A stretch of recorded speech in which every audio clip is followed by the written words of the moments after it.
Histoire. La conflagration. Ourson interdit désormais à Violette d'aller seule dans la forêt. Elle n'avait plus le droit de lui apporter son dîner. Il rentrait donc toujours à la maison à midi. Violette n'a jamais quitté la ferme sans Ourson. 3 ans après l'événement en forêt, Ourson vit Violette se lever le matin pâle et épuisée. Elle le cherchait. « Viens, viens, dit-elle en l'entraînant. J'ai quelque chose à dire, quelque chose à raconter. Oh, viens. » Ourson, très alarmé, la suivit précipitamment.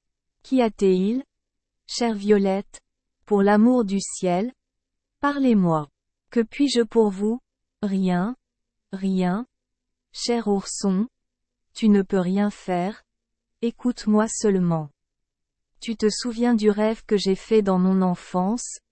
Du crapaud, de la rivière, du danger. Eh bien, cette nuit, j'ai encore fait ce même rêve. C'est terrible, terrible. Ourson, cher Ourson, ta vie est menacée. Si tu meurs, je mourrai aussi. Comment? Par qui ma vie est-elle menacée?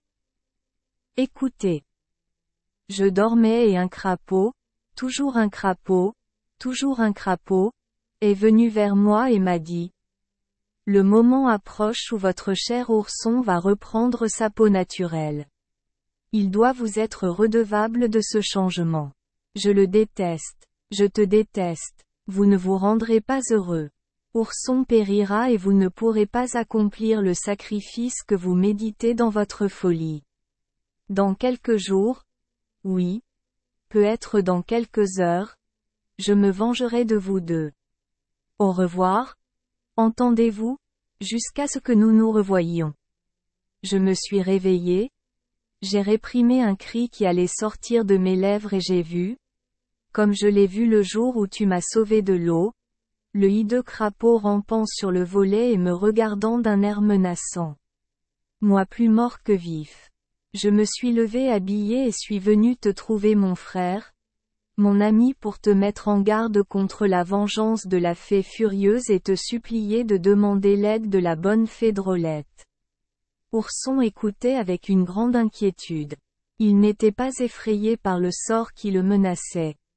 Il était agité par le sacrifice que Furious annonçait et qu'il ne comprenait que trop bien. La seule pensée de sa chère et aimable Violette engouffrée dans sa hideuse peau d'ours par dévotion envers lui le faisait trembler et il préférait la mort. L'angoisse d'Ourson se lisait sur sa physionomie, et Violette, qui le surveillait attentivement, se jeta à son cou et sanglota violemment. Hélas! Mon frère, mon cher frère, tu vas bientôt m'être arraché. Toi qui ne sais pas ce que c'est que craindre, tremble maintenant. Toi qui me réconfortes, m'encourage et me soutiens dans toutes mes craintes, tu n'as plus de mots à prononcer pour restaurer mon courage défaillant. Vous qui avez combattu les dangers les plus terribles, inclinez maintenant la tête et vous résignez au sort. Non, Violette, ce n'est pas la peur qui me fait trembler, ce n'est pas la peur qui m'agite. C'est un mot qu'a prononcé la fée furieuse, dont vous ne comprenez pas le sens mais que je comprends parfaitement. La menace était adressée à toi, ma Violette. C'est pour toi que je tremble. Violette devinait alors que le moment du sacrifice était venu, qu'elle allait être appelée à tenir la promesse qu'elle avait faite à la fée Drôlette. Au lieu de trembler et de rétrécir, elle éprouvait la joie la plus vive. Elle pouvait enfin rendre quelque chose au dévouement, à la tendresse vigilante et incessante de son cher Ourson, et lui être utile à son tour. Elle ne répondit pas aux craintes exprimées par Ourson mais le remercia et lui parla plus tendrement que jamais, pensant que bientôt peut-être elle serait séparée de lui par la mort. Ourson eut la même pensée. Tous deux invoquèrent avec ferveur la protection de la fée Drôlette. Ourson, en effet, l'invita à haute voix, Mais elle ne répondit pas à son appel. La journée s'est malheureusement écoulée.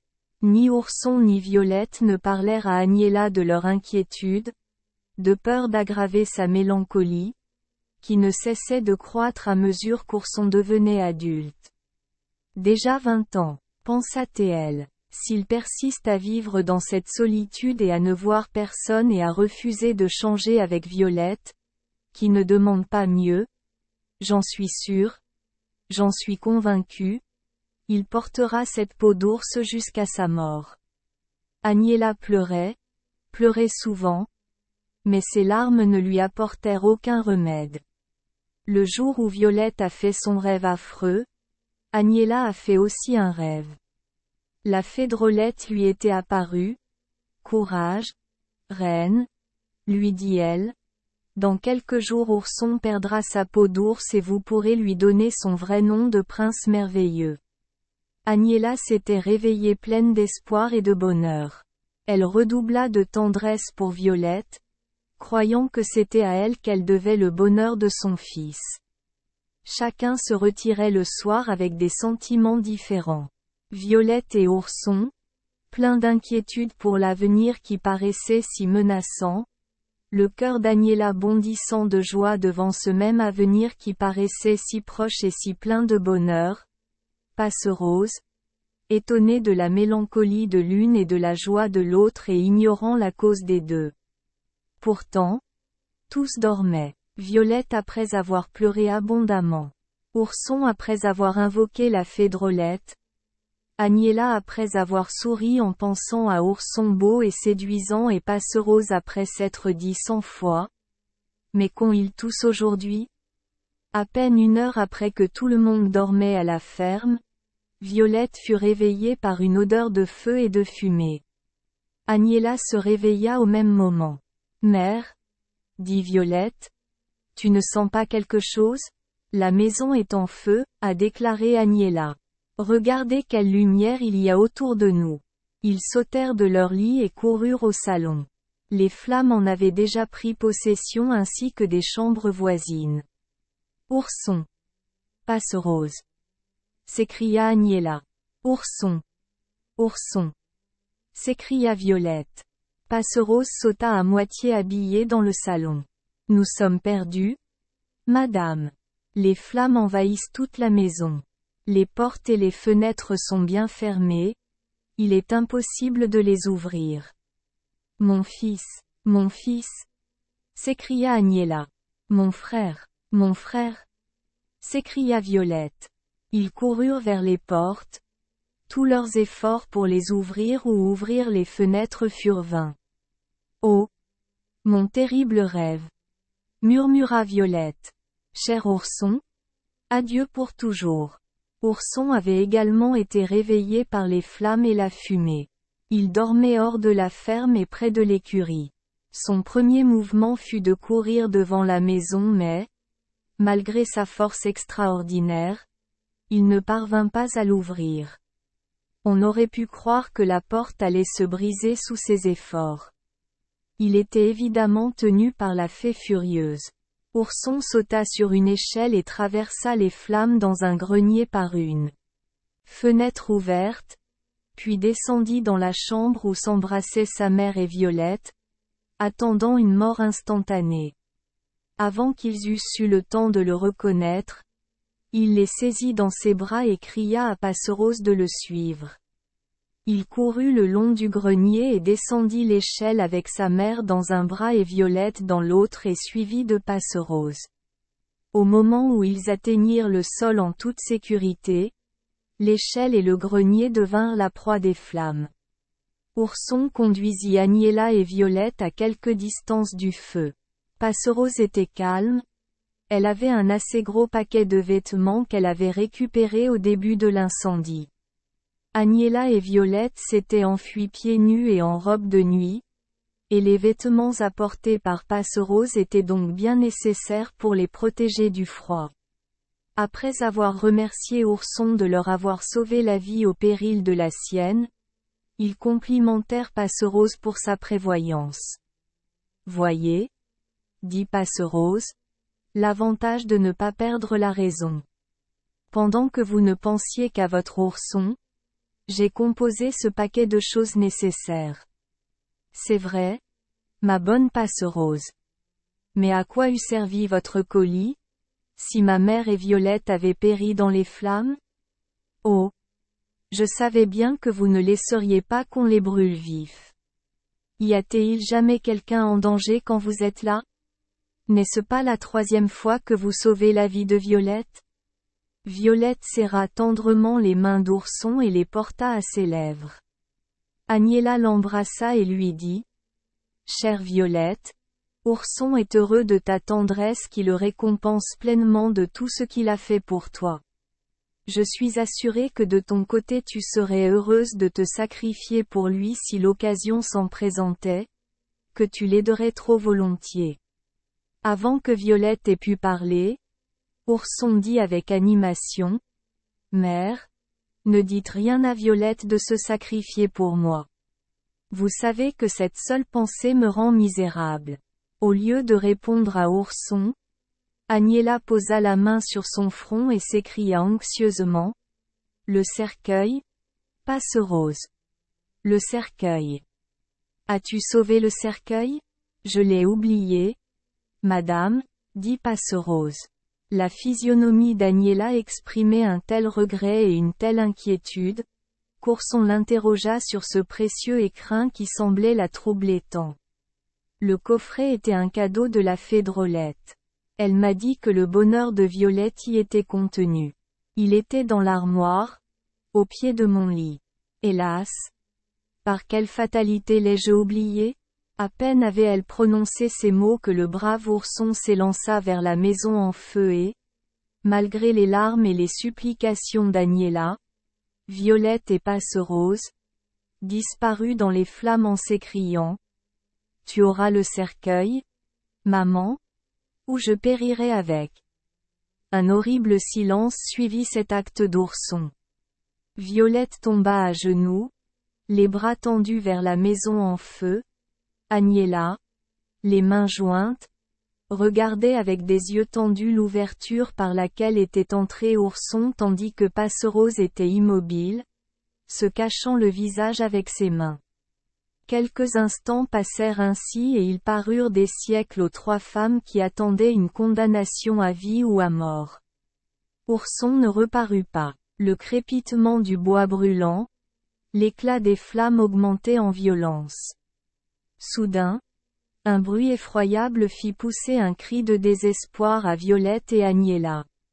Le toit, couvert de flammes, s'était effondré et Ourson était enseveli sous les ruines, écrasé par les ruines, consumé par l'incendie.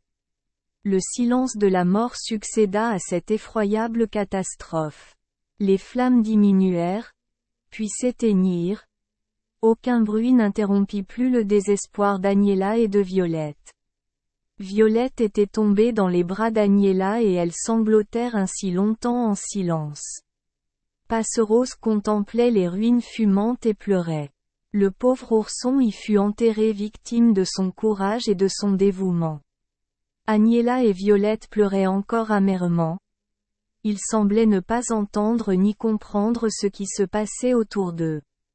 Quittons cet endroit, dit enfin Passerose. Agnella et Violette ne répondirent pas. Passerose essaya d'entraîner Violette. Viens, dit-elle.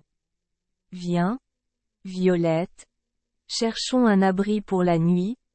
La soirée est heureusement douce. Quel abri est-ce que je veux? Dit Violette.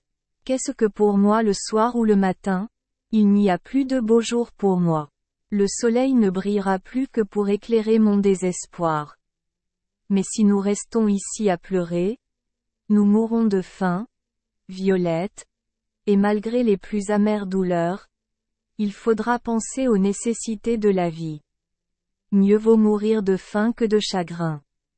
Je ne quitterai pas ce lieu où j'ai vu pour la dernière fois mon cher ourson, où il a péri, victime de sa tendresse pour nous.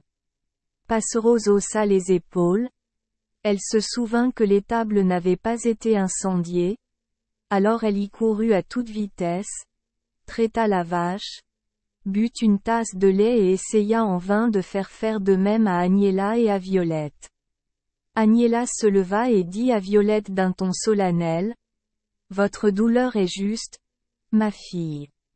Jamais cœur plus noble et plus généreux n'a battu sous forme humaine que celui d'Ourson et il vous aimait plus qu'il ne s'aimait lui-même. Pour épargner votre douleur, il sacrifiait son bonheur et sa vie. » Agnella raconta alors à Violette la scène qui précéda la naissance d'Ourson, le pouvoir qu'avait Violette de le délivrer de sa difformité en l'acceptant pour elle-même et la prière constante d'Ourson pour que Violette ne soit jamais informée de la possibilité d'un tel sacrifice. Il est aisé de comprendre les sentiments de tendresse amoureuse et de regret qui remplirent le cœur de Violette après cette confiance et elle pleura plus amèrement que jamais. Et maintenant, ma fille, continua Agnella, il reste un devoir à accomplir, c'est de donner l'enterrement à mon fils. Il faudra déblayer ces ruines et enlever les cendres et quand nous aurons retrouvé les restes de notre bien-aimé Ourson. Des sanglots interrompirent son discours. Elle ne pouvait pas en dire plus. Merci les enfants des Esperluette Croisillon 39. Avoir écouté des contes de fées au jour Esperluette Croisillon 39. 8. Espérons que les histoires apporteront aux enfants des moments heureux et significatifs. Si vous aimez notre chaîne, veuillez appuyer sur le bouton S Esperluette Croisillon 39. Abonner, pour ne manquer aucune histoire intéressante. Je vous souhaite une bonne nuit de sommeil et de beaux rêves. Rendez-vous dans la prochaine histoire.